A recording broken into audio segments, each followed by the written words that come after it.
నిన్నొక రాణిగా చూడాలని, నీ అడుగులు కందకుండా నారి చేతులుంచాలని ఎంతగా అనుకున్నాను.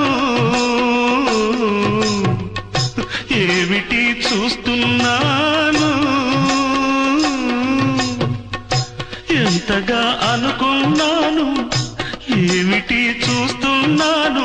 పన్నీటి బతుకులోన కన్నీటి మంటలేన రాణి రాణమ్మ, ఆనాటి నవ్వులు ఏవమ్మా.